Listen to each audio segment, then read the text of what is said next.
A lot of people say you can't improve at LSAT reading comp. The good news is they're wrong. You can improve, and in this video, I'll show you exactly how. First, for those who don't know me, my name is Steve Schwartz. I've been teaching the LSAT since 2005, and I personally increased my own LSAT score from a 152 to a 175.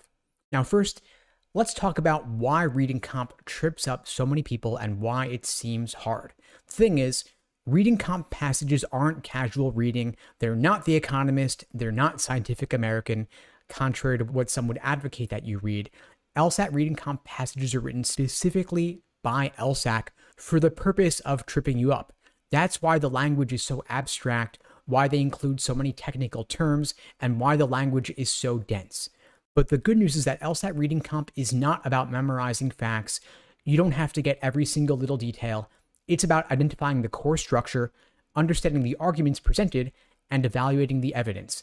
And these are skills that you can build with practice. It's not based on any innate ability that you have. And if you follow the strategies that I'm going to share with you today, you'll be able to finish passages with a clear understanding of the key ideas and arguments presented. You'll know exactly where to look when you're answering the questions. And most importantly, you'll minimize wasted time while maintaining the highest possible accuracy, getting you the highest possible LSAT score. Now, you've got to be patient. You've got to slow down to speed up as you read the passage. A lot of people and a lot of prep companies will advocate that you rush through the passage to save time for the questions.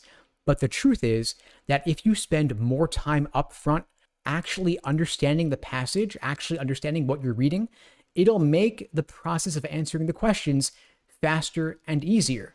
I can't tell you how many times that I talk with a student and they got a question wrong. And then I ask them, I say, what did the passage actually say? They go back to the text and they're able to get it right. I don't even need to say anything more than that. So after you read each paragraph in a reading comp passage, pause.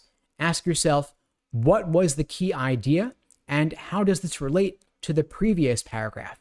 If you take the time to pause and reflect, it'll keep you focused and help you better understand the structure of the passage. You also want to make sure that you can follow multiple viewpoints or arguments presented in the passage.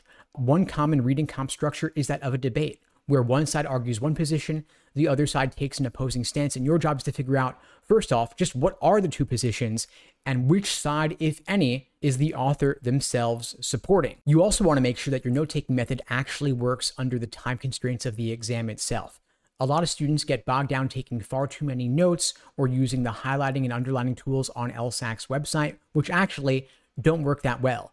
And the thing is, it takes time to write things down. It takes time to read what you've written. It takes time to highlight and underline. And a lot of the note-taking that you do may not actually be useful for solving the questions, or even if it is, it may not work under the strict time constraints of the LSAT. And so I recommend keeping it as minimal as possible. At least that's what has worked for me and my students. A lot of the top performers don't actually mark anything at all.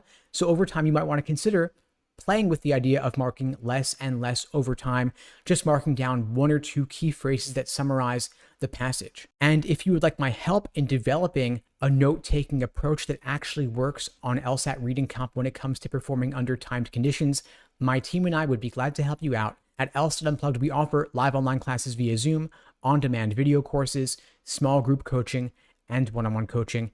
And we can focus with you primarily or even exclusively with you on LSAT reading comp if that is what would be helpful for you. You can check out the links below to find out more and to book a call with me and my team. Again, we'd be glad to help you out. Now, when you are interpreting the questions in LSAT reading comp, be very careful about answer choices that contain extreme language like always, never, or must. Chances are these are probably wrong unless the passage itself explicitly supports a strong viewpoint like that. All else being equal, you want to gravitate towards more moderate language that is more likely to have been supported by the stimulus, like sometimes or might, than extreme language that is less likely to have been supported. You also don't want to get bogged down on tough questions. Every question on the LSAT is worth the same, so you don't want to get stuck debating between two choices for 5 minutes or anything like that. If a question is tough, if you're getting stuck or bogged down in LSAT quicksand, flag it, skip it, come back to it later. And you don't want the stress of having potentially gotten that question wrong to impact your performance on the rest of the section. You don't need to get every single question right on the LSAT in order to get a top score. Instead, you want to maximize the points you can reasonably achieve within the time limit and aim to get better and better over time with every passage, with every section, every exam that you take. Now, when you are reviewing your performance on LSAT Reading Comp, if you find that you're struggling with big picture global questions like main idea or primary purpose, you may want to practice summarizing paragraphs to make sure that you understand exactly what the passage is communicating and what the key points are, making sure that you can filter out any unnecessary details. A lot of students skip this step and end up getting bogged down in the details, in the evidence, in the supporting examples, but drilling main ideas is one of the most effective way to improve your reading comprehension skills. Anyway, folks, that's all for now. I hope you found the video helpful. Again, if you'd like my help on LSAT Reading Comp or anything else on your journey to achieving a top LSAT score, feel free to reach out. My team and I would be glad to support you. And in the meantime, I'll wish you all the best and take care.